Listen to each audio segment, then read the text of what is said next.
It's 1948, a sultry Los Angeles night. Step through the doors of an old-time burlesque house, escaping the raucous, insistent voice of the barker outside. Scents from the lobby: popcorn, cigarette smoke, disinfectant, cola, mingle with the moldy aroma of the old theater carpet.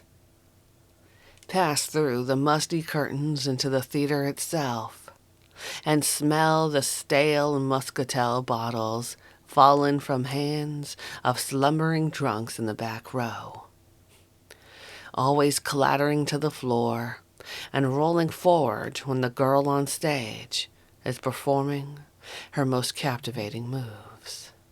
Grab a seat near the front, along the runway thrusting into the seating area. From here, you can get the best view of the stage. Ease back, put your hat in your lap, and wait for the curtain to rise. Sitting through the candy butcher's pitch, your attention is diverted when you see a pale, dark-haired young man slip through the side curtain, carrying some sheet music. His actions not quick, but directed, practiced. He spreads the penciled manuscript paper out before him and has time to peer over his cigarette at the sheet as the candy butcher shuffles back up the aisle. The young man strikes the first jubilant chords, bringing on the chorus girls.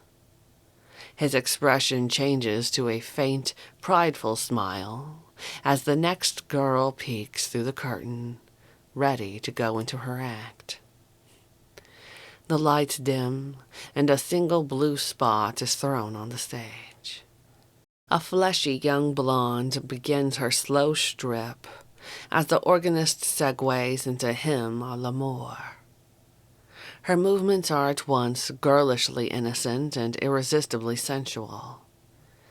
You notice the two of them, dancer and musician, your gaze shifting from her undulating flesh to a Svengali gaze, watching her, his hands moving with her across the keys, controlling her from the darkness.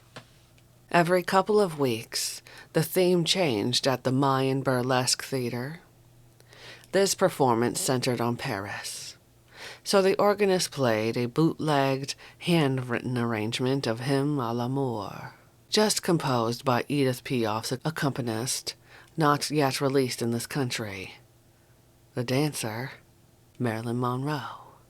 Carnival season roughly ends when the cold winter wind drives people indoors, leaving the chilly Midway deserted.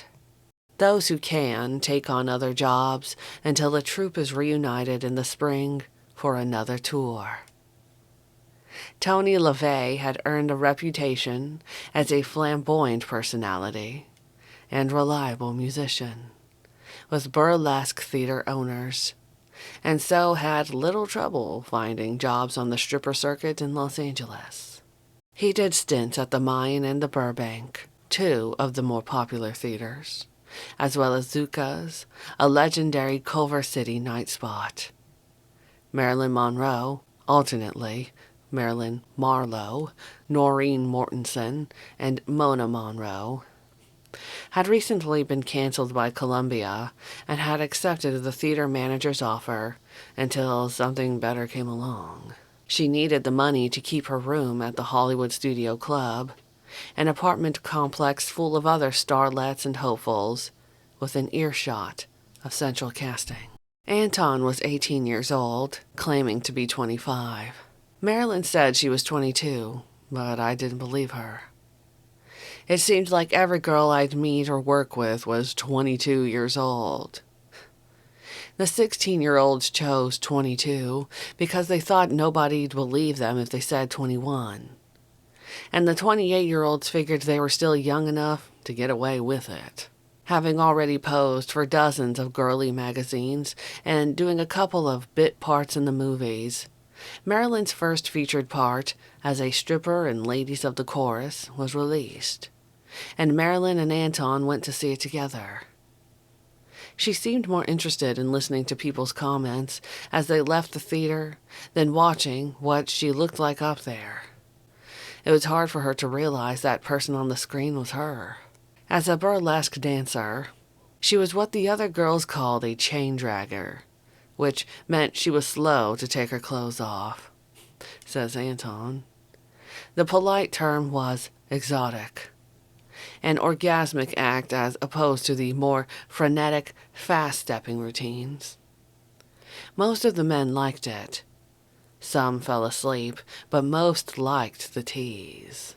For the girls who wanted to be artistes, that meant being a chain dragger. I always bring out the nastiness and naughtiness in women. Even when they think they are proper and acceptable and clean, I bring out the naughtiness in them.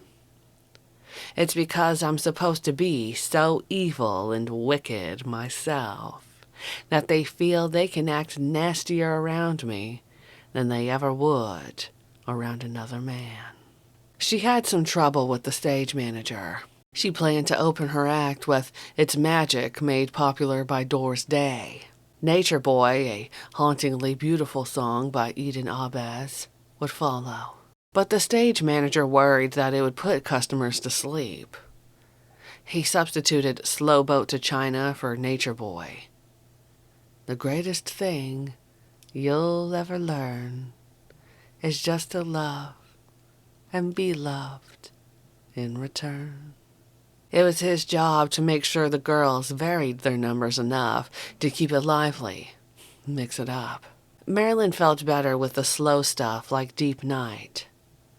Anton agreed with her choice of music. She wasn't suited for the fast-paced routines like Ragtime Cowboy Joe, which were, strangely enough, just the kinds of things she did later in movies. Things like Heat Wave and Running Wild. But her real appeal was in her soft features and almost sickly, exaggerated, pasty flesh. She needed music that would accentuate those characteristics. It was just that unusually white skin tone that attracted Anton to Marilyn in the first place. She was really the awakening of this fascination I have for that translucent skill quality. I never had much interest in blondes in particular before I met Marilyn. But I could think back to a party that some cronies of mine and I went to when I was about 16 years old. When we walked in the room, a bunch of the kids were wrestling and had this girl pinned down with her dress pulled up way over her ass. I saw those thin panties stretched across her white, plump thighs. She was blonde, with that same kind of skin. She was just another schoolgirl. I never had any love interest in her. But I didn't think much of it. Turned away and went about my business. It just shows you can never tell how ECI is going to happen. It's not something you can plan for. It just happens. ECI meaning erotic crystallization inertia, the point at which a sexual archetype or fetish is fixed. Then, the first time I saw Marilyn on stage, she turned around and had that pale, marshmallowy flesh with little bruises down the backs of her thighs. That erotic feeling went through me that I hadn't really felt since that party a couple of years earlier. It was the awakening of a lust object, I must admit, more than an actual love object. Love only comes after lust, if it's going to come at all. Now, when I think of Marilyn, I don't see her as she is in all the posters or movies. I see those wonderfully plump, white thighs. Incidents last forever. And the only thing I have is memories. The only thing we could be sure of. Anyone who tries to rob me of my memories attacks me in a very real way. Everything is memory and aesthetics. Those are really the only things that matter. Marilyn was quite taken with Anton as a musician. It was during her musician phase, when she was nursing a stifled romance with Fred Karger, Columbia's musical director. Between performances that first night, Anton approached Marilyn with some suggestions for songs to add to her routine. As the third set began, Anton interjected a couple of choruses of Dream Lover and Deep Night. Marilyn responded, grateful for his skill in drawing out the most from each piece of music. Although she stripped only to her G-string and pasties, her movements had the crowd in her power. As she finished her dance, they both knew they would be lovers. Though their time together was brief, they were inseparable and intense, as young lovers often are. LaVey moved into a motel on Washington Boulevard with Marilyn. It was a typical Fleabag auto court, like you'd expect in that area of town, but it was cheap and had a bed. Economics played a part in his move. She made $12 a day as a stripper, $2 more than Anton. Occasionally, after leaving the theater, they would drive along the Speedway from Ocean Park in Maryland's Pontiac. The Speedway was ineptly named Long Strip of narrow, potholed, two-lane road running along the ocean. Oil derricks bobbed up and down in the darkness to either side of the sand-blown lane. One night, Marilyn's car broke down about a mile out, and we had to walk all the way back. We made it to the PE interurban train stop in Venice and waited forever. Those red cars only came along about once an hour. They ran all the way from the Venice Pier through Hollywood along Venice Boulevard. Those trains got going pretty fast. Some said they used to get up to 60 miles an hour at night when there weren't any traffic. When they got going that fast, the train would start swaying, rolling and rocking. With the wheels grinding beneath you, it felt almost like being on a roller coaster. Those were the days when streetcars had wicker seats with that indigenous odor from sweaty asses sticking to them all day. They went all the way to the back of the car train. Practically the only other person on the train was the motorman at that time of night, and even he didn't come all the way to the back. There were two drunks, that's all. While the rhythmic motion of the train lulled the other passengers to sleep, Marilyn grew passionate. She clung to Anton, pressing tightly against him. Then she stood up, hiked up her tight dress, and sat on his lap. We made love back there. It was all the more stimulating because there was always the chance that the drunks might wake up and see us. She liked an element of danger. We would make love in places where there was some chance of being discovered, like in a cemetery, the back seat of her car, an abandoned building. She liked the thrill. Our motel was near Redondo, so when we got off the train, we took a shortcut through 7 or 8 vacant lots. There were big, overgrown lots all through Los Angeles at that time. That's how the Black Dahlia's body could have been dumped in one without being discovered till morning. It was dawn by the time we finally got back to the motel. We had to go out the next morning and get the car towed in. The tow truck driver was going to charge us $25 or something, but Marilyn got him to tow it back for nothing. Women can do that. While Marilyn had no trouble charming men, she didn't have as much luck with her automobile. She was a terrible driver, Anton confirms. She hit a minister, you know. Rear-ended him when he was waiting at a stoplight. Of course, he couldn't cuss, but you could see he was visibly agitated. Some people have read a lot of significance into that incident. Maybe there was. She had totally soured on religion just before I met her.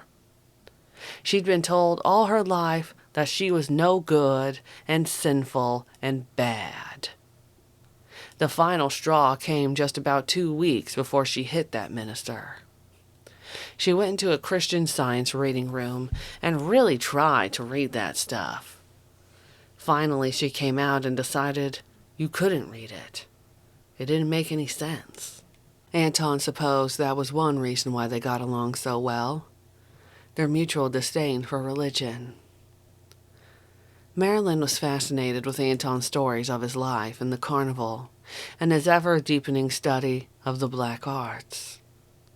While they drove along the night-misted streets of L.A., she always wanted to hear more about occultism, about death, to explore the provinces of the strange and bizarre that Anton was becoming more and more familiar with. LaVey and Marilyn shared a cultural hunger as well.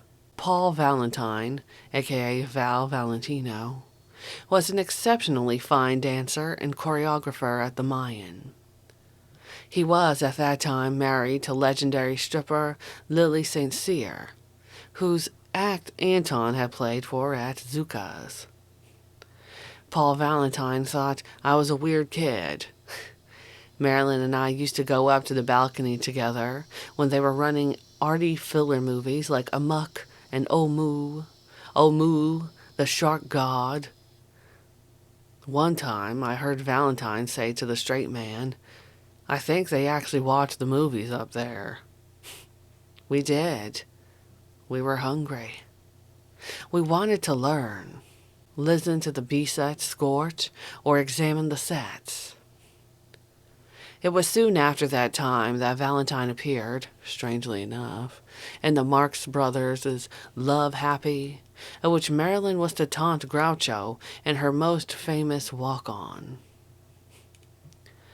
One favorite parking spot was near the Ennis House on Glendower, high above Los Angeles. Built by Frank Lloyd Wright to incorporate trapezoidal shapes, as did many of Wright's projects. It has been referred to as the Mayan Temple because of its haunting resemblance to the ancient buildings of Central America. Many have said it is haunted. Quite a checkered past. It is in a direct line with the Mayan Theater. We got along well together for the most part. I could only remember having one fight with her. It was over this long, white World War II Air Corps scarf I had had since about 43. We couldn't find it, and I was convinced she had squirreled it away somewhere and didn't want to give it back to me. I became unreasonable with her, and she got petulant. I went through every carton in the trunk of her car. Eventually, we found it. It was tucked all the way down at the bottom of the bed, under the covers. I still suspect she just wanted to keep it. I was pretty young about certain things. I didn't realize then how women like to keep things like that. People now like to talk about everyone's involvement with Marilyn, from presidents to bellhops, how she granted them sexual favors for everything she got. Like Joe Schenck. I was there at the time, and I know she did go up to his place for dinner a couple of times. He would give her money to help out. That's about as far as it went. People have quoted her as saying, "That's the last cock I'll ever have to suck." She never said that. She never talked that way. I think of the scene in The Producers where Kenneth Mars is appalled at Dick Shawn's hip portrayal of Hitler. Der Führer never said baby. She didn't do that. It just wasn't the fad that it is now. Deep Throat made that popular. She told me she just let him use his hands and do a lot of looking. Anton LaVey is uniquely qualified to speak of that part of Marilyn's life which has generally been conceded as the lost period. She was drifting around, distressed about her recent dismissal from Columbia, living with part of her belongings strewn about a motel room in boxes, and part in the trunk of her car. All the while retaining her coveted room at the Hollywood Studio Club. She was a very confused girl at that time, very depressed in many ways. It was probably the lowest point in her life until the time she died. The interlude with Marilyn only lasted a few weeks. Anton soon became involved with the daughter of an influential Los Angeles businessman. Here was an opportunity to acquire material possessions, to move forward and prosper. Even though he would gain some of what he'd hoped for, the intellectual and sexual aspects of his new affair would be limiting. He would soon long for the compatibility he had taken for granted in his relationship with Marilyn. But it was too late. She had moved on, beginning her much-chronicled meteoric rise to fulfill her dreams and consequent nightmares. While they would correspond for another decade, they would never meet again. People don't realize how long forever is when they say they want to live forever. All the settings would blend together. The emotions would remain strong, but the individual scene wouldn't stand out in your memory. There would be so much blending and melding in your past. Better to live a shorter time and let each instance, each setting stand out in your mind, as strong as the emotions themselves. Though they were physically together only a short time, they established images for each other that would recur with chilling regularity throughout both their lives. Again and again, their worlds would have touched in myriad ways, just as certain themes are repeated in an opera. Anton may have actualized a recurrent physical type of man for Marilyn. While the men in her life do not look the same, they do have certain characteristics in common: a leanness rather than paunchiness, dark-haired, quiet, a feral rather than cherubic quality. The same reversion to type can be seen in Anton's life. Diane LaVey looks remarkably like Marilyn and has many of the same characteristics. Anton's first wife, Carol, was often described as a miniature Jane Mansfield, another blonde sex symbol of the 20th century, with whom Anton had a close association later on. And it seems today, if you want to sell newspapers or magazines, just make sure there are enough headlines with either Marilyn Monroe or Satan in them. Looking over some of his memorabilia of Marilyn, including an inscribed copy of the famous nude calendar shot that not only catapulted her to fame, but also lost her a studio contract, Anton remembers. At the time, you don't know. My relationship with her was no big deal. People have affairs, then they move away from each other. It's not that important.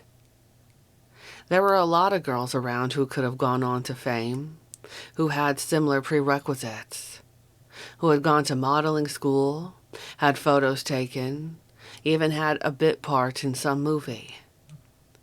We didn't know what was ahead for both of us. We just enjoyed each other. As I've said, I'm a pushover for a woman who is very fair and thin-skinned. When the chips are down, that vulnerability is all that matters. But of course, you get what you see. That's important to remember, considering Marilyn's life. If she looks vulnerable, she will always see to it that she will fail or do something to remain vulnerable. What you see is what you get. You can tell a book by its cover. And what does the Black Pope know about Marilyn's death? He hesitates when pressed for comment. I know of people who have disappeared for having incontrovertible evidence. His reticence is understandable. However, he admits, people come to me with things they wouldn't show anyone else. You can tell the devil anything. That, combined with his knowledge of a lost time in her life, puts Anton in a unique position to gather bits of information about her suicide from diverse sources that others might overlook or discount.